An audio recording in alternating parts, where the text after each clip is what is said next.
बेटा परम तो तैयार है ना? थोड़ा सा स्माइल कर लिया कर बेटा, ऐसे बैठा है जैसे इंटरव्यू देने जा रहा हो। अरे तेरा रिश्ता हो रहा है, खुश हो जा। मम्मी यही तो है, लग रहा है इंटरव्यू ही है। और पहले वाले तीनों ने जो ना कह दिया ना। चुप, आज वाली हाँ बोलेगी, मेरा दिल कह रहा है। तो बस ठीक से बात करना, आ गए होंगे शायद, रुक। ठीक उसी वक्त दरवाजे की घंटी बजी। विमला का चेहरा खिल उठा। वो तेजी से दरवाजे की ओर भागी। दरवाजा खोला तो सामने रामकली थी, उनके पीछे थोड़ी शर्माती हुई उनकी बेटी प्रिया। आइए आइए आइए रामकली बहन, स्वागत है आपका।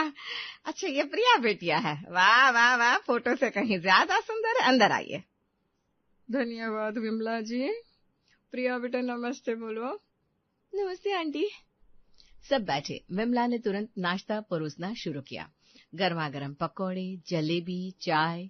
बातचीत धीरे धीरे शुरू हुई। तो बताओ बेटा क्या करती हो, पढ़ाई लिखाई क्या की है? मैंने ग्रेजुएशन किया है आंटी, अभी एक प्राइवेट स्कूल में टीचर हूँ। बहुत अच्छे से पढ़ाती है, बच्चे बहुत मानते हैं। वाह वाह वाह, बहुत अच्छा। परम सुन रहा है? टीचर है। हाँ, बहुत अच्छा। और परम बेटा आप क्या करते हो? मैं सिटी में एक आईटी कंपनी में काम करता हूँ। अरे बहुत अच्छी पोस्ट है उसकी, अच्छा खासा पैसा कमा लेता है। इसी बीच परम और प्रिया एक दूसरे की ओर देखकर मुस्कुरा रहे थे। एक सहज सी समझ बनती दिख रही थी।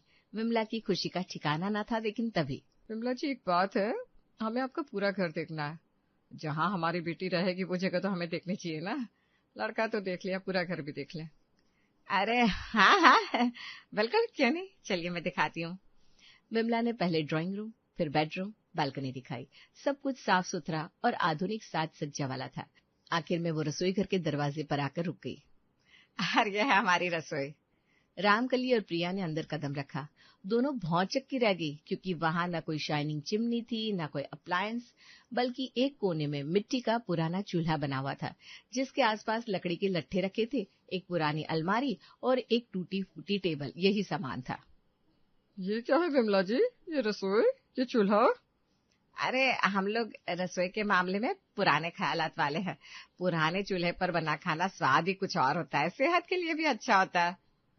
लेकिन ये तो 18वीं सदी लग रही है, पूरा घर तो 21वीं सदी में है। और ये रसोई, मेरी बेटी हर रोज इस चूल्हे पर धुएं में जलकर खाना बनाएगी, कभी सोचा आपने? अरे पर बाकी सब तो सही है। नहीं विमला जी, माफ कीजिएगा। चलो प्रिया। रामकली प्रिया को लेकर चली गई। विमला वहीं रसोई के दरवाजे पर खड़ी होकर रह गई, जैसे उसके पैरों में जान ही ना हो। परम का उदास चेहरा तो एक टूटे हुए सपने की तरह लग रहा था। पता नहीं ये लोग मना क्यों कर देते हैं, क्या परेशानी है इन लोगों को, क्या कमी रह गई है हमारे यहाँ? घर है, लड़का अच्छा है, नौकरी है, फिर मम्मी सिर्फ यही कि आपका ये पुराने जमाने का किचन सारी मुसीबत की जड़ गई है। हर बार यही तो देखकर लोग पीछे हट जाते हैं। पीछे हट जाते हैं तो हट जाने दो। हमारे घर में सेहत का राज यही किचन है। यहाँ का बना खाना अमृत है, मैं इसे नहीं बदलूंगी। बहू आएगी तो ऐसी आएगी जो इसमें एडजस्ट कर ले। एडजस्ट? अब कौन एडजस्ट करेगा मम्मी? ये 2025 है, 1825 नहीं। लगता है आप मेरी शादी करवाना ही नहीं चाहती। क्या बोल रहा है? मैंने सारी जिंदगी तुझे। बस मम्मी, बस, मैं और बर्दाश्त नहीं कर सकता। अरे लेकिन मैं अपने कमरे में जा रहा हूँ, मुझे डिस्टर्ब मत करना। वो तेजी से अपने कमरे की ओर बढ़ा और दरवाजा जोर से बंद कर लिया। अब ये समझ नहीं रहा, लेकिन मैं भी विमला हूँ, विमला, और मैं एक ऐसी बहू ढूंढ कर रहूंगी जो इसी किचन में खुशी खुशी एडजस्ट करेगी। एक सप्ताह बीता। फिर एक दिन मधु अपनी बेटी रवीना को लेकर आई। बातचीत शुरू हुई। रवीना सॉफ्टवेयर इंजीनियर थी। परम से बात करते हुए उसे काफी पसंद आया। कितना अच्छा लग रहा है आपसे बात करके। आप मैकेनिकल इंजीनियर, मैं सॉफ्टवेयर इंजीनियर। हाँ, मैं भी बहुत खुश हूँ आपसे मिलकर। विमला की आशा फिर से जाग उठी, लेकिन फिर वो पल आया किचन दिखाने का। हाय, ये क्या? यहाँ तो चूल्हा है। हाँ, असली स्वाद तो इसी में आता है बहन जी। नहीं नहीं, माफ कीजिएगा विमला जी, हमारी बेटी को अस्थमा है, धुएं से उसकी तबीयत और खराब हो जाएगी, हम मना करते हैं। चलो रवीना। क्या? फिर वही बात, सब कुछ अच्छा है, लड़का अच्छा है, पर एक किचन की वजह से शादी नहीं करोगे? अरे जाओ जाओ, भगवान करे तुम्हारी शादी कभी ना हो। अरे आप कैसी बात करती हैं? मैं ऐसी ही बातें करती हूँ। और तुमने पहले बताया नहीं कि तुम्हारी बेटी को दमे की बीमारी है? झूठे मक्कार। मम्मी चुप करो, उन पर क्यों चिल्ला रही हो? उनकी मर्जी, जहाँ शादी करना चाहे करे। माफ कीजिएगा आंटी। मधु अपनी बेटी का हाथ पकड़े तेजी से बाहर निकली और बड़बड़ाते हुए जाने लगी। ये औरत पागल है, सचमुच पागल। छोड़ो ना मम्मी, ये सब लोग यहाँ देख रहे हैं। वहीं अंदर एक अलग महाभारत शुरू हो गई थी। देखा मम्मी, आपकी वजह से। अरे मेरी वजह से? मैं क्या करूं, मैंने तो। तभी पड़ोसन सरला भागती हुई चली आई और बोली, अरे अरे ये चिल्लाना गाना क्या चल रहा है? क्या हुआ विमला? परम तू तो बहुत उदास लग रहा है। परम ने सरला आंटी को पूरी कहानी बताई, रामकली वाली घटना और अभी हुई मधु वाली घटना। मुझे नहीं लगता मेरी शादी हो पाएगी। मैं कुंवारा मरूंगा, सारी दुनिया मुझे। अरे चुप करना, क्या बकवास कर रहा है? सरला ने धीरे से परम का हाथ अपने हाथों में लिया और बोली, अरे भाई ऐसे कैसे हिम्मत हार गए हो? चिंता मत करो, तुम्हारे लिए भी कोई ना कोई होगी जरूर। शादी हो ही जाएगी। परम तू इतना परेशान ना हो, और विमला तू इतना गुस्सा मत किया कर, सब ठीक हो जाएगा। अब हो ही जाए बस। सीरियसली, वरना जाने आगे क्या होगा। अगले दिन विमला की सहेली गंगा मिलने आई। परम ने उन्हें देखते ही दुखड़ा रोना शुरू कर दिया। आंटी आप मम्मी को समझाइए ना, ये किचन हटा दे, वरना मेरी शादी नहीं हो पाएगी। मैं तो हार मान चुका हूँ। अरे बस बस, इतना निराश मत हो, तेरी शादी जरूर होगी, मैं कराऊंगी। गंगा तू आई है समझाने, मैंने कह दिया ये किचन में नहीं बदलने वाली। अरे ठीक है, जब तू नहीं बदलेगी तो हम लड़की बदल देते हैं। मेरे दिमाग में एकदम सही लड़की है, वही शादी करेगी। कौन? कौन? उसका नाम है निशा, मेरी भतीजी, बहुत अच्छी लड़की है। और हाँ, उसे चूल्हे पर खाना बनाने का शौक भी है। सच? फिर तो जल्दी रिश्ता तय कर।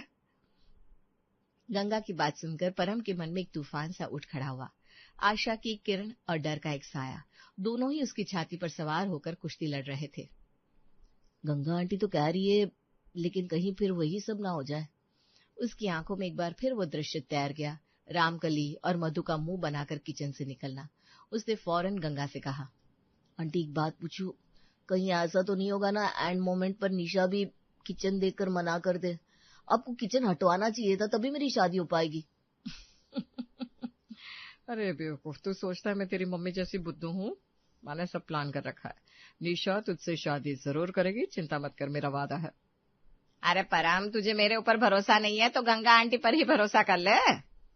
कर लिया। और फिर कुछ समय बाद चमकते चिपकते रिश्तों के बीच परम की शादी निशा से हो गई। विमला का सीना गर्व से 10 इंच चौड़ा हो गया। उसकी जुबान पर बस एक ही तारीफ का राग आलापा जा रहा था। देखा, मेरी बहू को देखिए, सबकी आंखों का तारा बन जाएगी। जिन जिन लोगों ने मना किया था सारे पछताएंगे। रामकली, मधु, सबकी आंखों में धूल झोंक कर आई है मेरी निशा। शादी के बाद निशा नए घर में बहू बनकर आई। विमला ने उसका जैसे कोई राजकुमारी का स्वागत किया। लेकिन अगली सुबह जब अभी सूरज की पहली किरण भी आसमान पर नहीं फेंकी गई थी, तभी एक आवाज ने पूरे घर को हिलाकर रख दिया। उठो, सब उठो। अरे इतनी देर तक कौन सोवे हैं? हाँ, उठो जल्दी। ये पहली बार था जब विमला और परम ने निशा की असली आवाज सुनी थी। उसकी भाषा इतनी कसैली, इतनी देहाती थी कि लग रहा था जैसे कोई खेत से सीधा आ गया हो। विमला और परम एकदम चौंक कर उठ बैठे। क्या हुआ? अभी तो रात है। अरे बेटा निशा, क्या हुआ? इतने सुबह तूने हम सबको क्यों उठा दिया? अरे गंगा काकी बता रही थी आपको देसी और पुराने जमाने का सब कुछ भावे है, तो मैं बिल्कुल वही गांव वाला हिसाब लेकर चलूं। गांव में सब इतनी जल्दी उठा था, मैं तो अपने मायके में हमेशा इतनी जल्दी उठती थी। अब चलिए फटाफट शौचालय जाना है। विमला सन्न रह गई। परम की नींद एकदम उड़ गई। तो तुम्हें जाना है तो जाओ ना, हमें लेकर जाओगी क्या? अरे गांव में शौचालय सब लोग बाहर जावत है खेत में, हम लोगों को बाहर चलना पड़ेगा, इसीलिए तो सूरज निकलने से पहले उठी हूँ। आज चलिए ना, टॉर्च ले लो का? ये सुनते ही परम का चेहरा सफेद पड़ गया। वो डर के मारे वापस अपने कमरे में घुस गया, जैसे कोई बिल्ली देखकर चूहा भाग गया हो। लेकिन निशा ने विमला का हाथ पकड़ लिया। मरद तो कभी भी जा सकत है, लेकिन माँ जी हमार तन का तो अभी ही जाना पड़ेगा ना। अरे चलिए ना माता जी, काहे शर्मा रही हैं? नहीं बेटा, मैं नहीं जा सकती, यहाँ शौचालय है घर में। अच्छा, कोई बात नहीं, मैं अकेली ही चली जाती हूँ। जय राम जी की। अरे रुको, मत जाओ, हमारी थू हो जाएगी मोहल्ले में, लोग क्या कहेंगे? अरे किस ससुर की नाती की हिम्मत होगी कुछ कहने की? हाँ, हंसी ऐसे गर्दन ना उतार लो उसकी। हाँ, इतना कहकर निशा लोटा लिए, टॉर्च जलाए, निकल पड़ी बाहर की ओर। विमला सिर पकड़कर वहीं बैठ गई। अरे तुझे रोकना चाहिए था उसे। आप ही ने कहा था हमें देहाती बहू चाहिए। अब एंजॉय करो। और मम्मी ये तो सिर्फ शुरुआत है। इसके बाद निशा वापस आई और नाश्ता बनाने में लग गई। पहले उसने आराम से चूल्हा जलाया, फिर नाश्ता बनाना शुरू किया। उसमें बहुत देर लगी। निशा और कितनी देर? अरे सबर करो जी, काहे उतावले हो तो। हाँ, अरे ऑफिस जाना है मुझे। और जब नाश्ता आया तो परम और विमला की आंखें फटी की फटी रह गई। पराठे इतने मोटे और घी में तैरते हुए थे कि लग रहा था कोई घी का तालाब बना दिया हो। आ गया नाश्ता, चलिए बैठिए। लेकिन जैसे ही विमला और परम डाइनिंग टेबल पर बैठे, निशा ने वहीं नीचे जमीन पर चटाई बिछा दी। अरे नहीं नहीं, हमारे यहाँ सब चटाई पर खावत है, यही तो देसी तरीका है। चलिए नीचे बैठ कर खाइए, जमीन से जुड़ा रहना चाहिए ना जी। ठीक है। बड़ी मुश्किल से दोनों ने चटाई पर बैठकर वो भारी भरकम नाश्ता निपटाया। नाश्ता खत्म होते ही निशा ने गर्व से पूछा, कैसा लगा नाश्ता? मुझे पता था आप लोगों को यही सब पसंद होगा। वैसे गंगा काकी की जय हो, उन्होंने ठीक बताया था आपकी पसंद। क्या बताया था? यही कि आप लोग समुचे देसी है। हाँ, पर अब कुछ ज्यादा ही हो रहा है। दोपहर को विमला की पड़ोसन सरला बहू से मिलने चली आई। उसके हाथों में एक छोटा सा मिठाई का डिब्बा था। निशा उस समय फर्श पर बैठकर दाल चुन रही थी। अरे विमला, बहू रानी कहाँ है? मिठाई लाए हैं और आशीर्वाद भी। अरे ये रही निशा। बेटा, ये है सरला आंटी, हमारी पड़ोसन। प्रणाम करते हैं काकी, आइए बैठिए। यहाँ बैठिएगा, नीचे ऊपर बैठने से ना पीठ दुखती है। अरे वाह, कितनी सादगी है। तुम तो सचमुच। हाँ काकी, हम गांव वाले ना ऐसे ही होता है, सीधे साधे। चाय लाऊं का? छोड़िए, आपके लिए ना स्पेशल लस्सी लाते हैं हम। इतना कहकर निशा भागी भागी रसोई गई और एक बड़े कुल्हड़ में ढेर सारी लस्सी लेकर आई। सरला का मुंह खुला का खुला रह गया। विमला तो शर्म से गड़ी जा रही थी। अरे बेटा, इतनी लस्सी मैं तो। अरे गांव में यही तो रिवाज है, छोटे गिलास का कहेंगे, पूरा कुल्हड़ पियो। हाँ काकी, जम कर पियो, मन लबलबा हो जाएगा। बहुत अच्छी है विमला, बहू तो बिल्कुल देहाती है। मेरा मतलब गांव वाली लाई हो। विमला शर्मिंदा हो गई। फिर शाम ढलने लगी तो निशा ने रात के खाने की तैयारी शुरू कर दी। सुनो, रात का खाना 7 बजे हो जाएगा तैयार। 7 बजे? इतनी जल्दी? हम तो 9-10 बजे खाते हैं। अरे गांव में जल्दी खाया जाता है, देर से खाना ना गंदी आदत होती है। 7 बजे खाना, 8 बजे सोना। चलो बैठो। बेटा, ये गांव नहीं है। लेकिन अपना रसोई तो गांव का स्टाइल का है ना, तो रिवाज भी तो वही चलेगा ना। का हो माता जी। जबरदस्ती खाना खिलाकर निशा ने 8 बजते ही एक ऐलान कर दिया। ठीक, अब सो जाओ, सारी लाइट्स बंद, रसोई भी बंद। अब सुबह 5 बजे खुलेगी, सुबह रात्रि सब लोगन को। अंधेरे में खड़े परम और विमला एक दूसरे का चेहरा भी नहीं देख पा रहे थे, लेकिन उनकी हैरानी महसूस कर रहे थे। मम्मी, ये सब ना आपकी गलती है। शायद तू सही कह रहा है, अब तो मैं भी पछताने लगी हूँ। कुछ दिनों के बाद परम के ऑफिस की एक पार्टी में जाना था। तीनों तैयार होने लगे। परम और विमला सामान्य तैयारी कर रहे थे, लेकिन निशा। का हो, कैसे लगा तू? मैं तो फुल टू रेडीमेड हो गई। विमला और परम की तो सांसें अटक गई। निशा ने चटक लाल रंग की साड़ी पहन रखी थी, जिस पर बड़े बड़े गोटे लगे थे। चेहरा पर इतना तेज पाउडर कि चांदनी रात जैसा चमक रहा था। लिपस्टिक ऐसे लगी थी जैसे चेरी का जैम फैला दिया हो, और बालों में कड़वे तिल की महक पूरे कमरे में फैल रही थी। निशा, ये क्या? अरे बेटा, शहरी पार्टी है थोड़ा। अरे नहीं, हम लोगों का यही स्टाइल होता है। चलो चलते हैं, गार्दा उड़ा देंगे पार्टी में। भगवान ही बचाए। पार्टी में पहुंचते ही सभी की नजरें निशा पर टिक गई। लोग मुस्कुराने लगे, कुछ फुसफुसाने लगे। वाह परम, आपकी पत्नी तो बहुत ट्रेडिशनल लग रही है। हाँ जी, गांव वाली हूँ मैं। हमारे यहाँ ना शादी में ऐसे ही सजते हैं। वो देख नमूना। निशा बेफिक्र होकर ढोलक की थाप पर नाचने लगी। विमला और परम कोने में खड़े सिर झुकाए शर्म से पानी पानी हो रहे थे, लेकिन निशा के चेहरे पर तो एक अलग ही चमक थी। वो पूरे मजे ले रही थी। हाय राम, ये कहाँ फंस गई मैं। चलो यहाँ से, मैं इससे ज्यादा बेइज्जती बर्दाश्त नहीं कर सकता। माँ, ये सब ना आपकी वजह से हो रहा है। पार्टी से लौटकर विमला का सिर शर्म और गुस्से से धधक रहा था। उसने तुरंत अपनी सहेली गंगा को फोन लगाया और सब बताया, पर वो तो हंस रही थी। गंगा, तूने मेरे साथ क्या किया? मैंने परेशानी बताई और तू मजे ले रही है। अरे विमला, बस एंजॉय कर, देहाती बहू चाहिए थी ना। अरे मुझे मॉडर्न बहू चाहिए थी जो किचन में देसी तरीके से काम करे, लेकिन ये तो पूरी की पूरी देहाती है, इसने तो नाक कटा कर रख दी। अरे पगली, ऐसा थोड़ी ना होता है कि आधी मॉडर्न आधी देसी मिल जाए, पूरा पैकेज मिलता है। किचन देसी तो बहू भी देसी। विमला का गुस्सा आंसुओं में बदलने लगा। उसकी आवाज में गिड़गिड़ाहट थी। लेकिन यह मुझसे झेली नहीं जा रही है। अरे कुछ तो करो। सुबह 5 बजे उठा देती है, बाहर शौच जाने को कहती है, चटाई पर खिलाती है। तो एक काम कर, अपना किचन बदल दे। मॉडर्न किचन होगा तो शायद बहू भी मॉडर्न हो जाए। नहीं, मैं किचन नहीं बदलूंगी, यही मेरी शान है। तो रहो फिर ऐसे ही। अच्छा चलो, मैं किचन भी बदल लूं। मुझे परम से कहकर किचन नया बनवाना पड़ेगा। अरे नया नहीं, पुराने को ही मॉडर्न बना लो। गंगा ने परम से बात करी तो वो खुशी से उछल पड़ा। उसने फौरन काम शुरू करवाया। 1 सप्ताह में ही पुराने चूल्हे की जगह शाइनिंग मॉड्यूलर किचन आ गया। Granite counter, chimney, microwave, induction, सब कुछ हाईटेक। हे भगवान, मैंने अपना देसी किचन त्याग दिया, अब तो मेरी बहू को सुधार दे।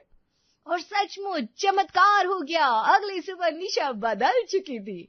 वो स्टाइलिश साड़ी पहनकर रूम से निकली और बोली, गुड मॉर्निंग मम्मी जी, कॉफी या टी? क्यों? क्या? निशा पूरी तरह बदल चुकी थी। उसके चेहरे पर हल्का मेकअप था, बाल फैशनेबल तरीके से संवरे हुए थे और जबान तो एकदम साफ हो चुकी थी। निशा, तुम रातों रात बदल कैसे गई? वो देहाती लहजा और डियर, कभी कभी एक्टिंग भी करनी पड़ती है। तभी गंगा वहां पहुंची और बोली, सरप्राइज, ये हम दोनों का प्लान था, तुम्हारी माँ का दिमाग ठिकाने लगाने के लिए। क्या मतलब? अरे निशा बहुत पढ़ी लिखी और मॉडर्न लड़की है, लेकिन तूने जो देसी किचन का रायता फैला रखा था उसे समेटने के लिए इसे देहाती बनने की एक्टिंग करनी पड़ी। सॉरी मम्मी जी, लेकिन देखो हमारा प्लान काम आ गया, आपका किचन बदल गया और अब हम सब खुश। विमला शर्मिंदगी से सिर झुकाए खड़ी थी। फिर उसने आंखें उठाई। मैं माफी मांगती थी, मैं जिद्दी थी। गंगा, तेरा शुक्रिया। और निशा बेटा, कोई बात नहीं मम्मी जी, अब हम सब हैप्पीली एवर आफ्टर रहेंगे। चलिए आज मैं नए किचन में इटालियन पास्ता बनाती हूँ।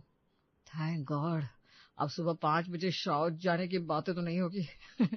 वैसे तुम सचमुच बाहर जाती थी क्या करने? पागल है क्या? मैं सुलभ शौचालय में जाती थी। सब हंसने लगे।